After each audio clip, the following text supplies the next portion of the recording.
ABC 7 News reporter Leanne Melendez now with a closer look at the issue of fare evasion. I feel like we've been talking about fare evasion for like a decade. We've been here before. Yeah, we have. Yeah, you want to sing it? Yeah.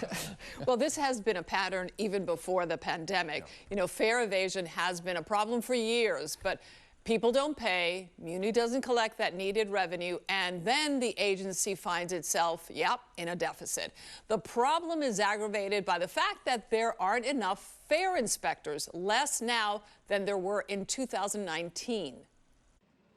We showed you how not paying to ride on Muni has become somewhat of a common theme for some regular passengers. What we also discovered was that Muni has budgeted for fewer fare inspectors than it did in 2019 before the pandemic, 45 instead of 50. Budgeted doesn't mean that there are actually 45 inspectors. In fact, as of May 2023, the transit agency had only 36 of those employees on the payroll, and only 23 were active, meaning a few were on some kind of leave.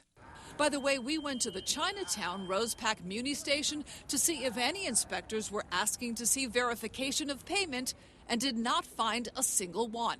But the head of the San Francisco Municipal Transportation Agency, which oversees Muni, says that is about to change. The good news from the state means that we can continue to hire in critical categories, including positions like fare inspectors, parking control officers, as well as safety ambassadors. The California legislature is expected to vote on Thursday to close the operating deficit gap of several transit systems, including Muni and BART, because ridership has yet to come back to pre-pandemic levels.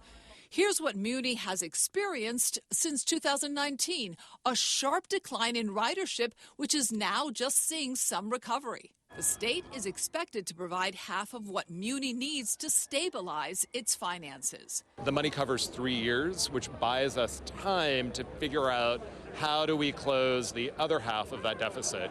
One way is to come up with a plan to make sure passengers pay the average $123 citation when they are caught. Even in 2019, Muni collected about half of the citations issued, and that trend continues today. There's funding for robust fare inspectors, and the reality is if you don't pay, you're going to end up paying a fine. If we want Muni to survive, and it is such a critical part of San Francisco, we need to pay our fair share.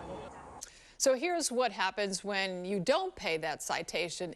It is then sent to the treasurer's office, and they will try to collect the fine. If that doesn't work, the citation may be sent to the California Franchise Tax Board, which assesses state tax refunds. And you see the problem there, right? Because that could take a long time, and they won't get their money.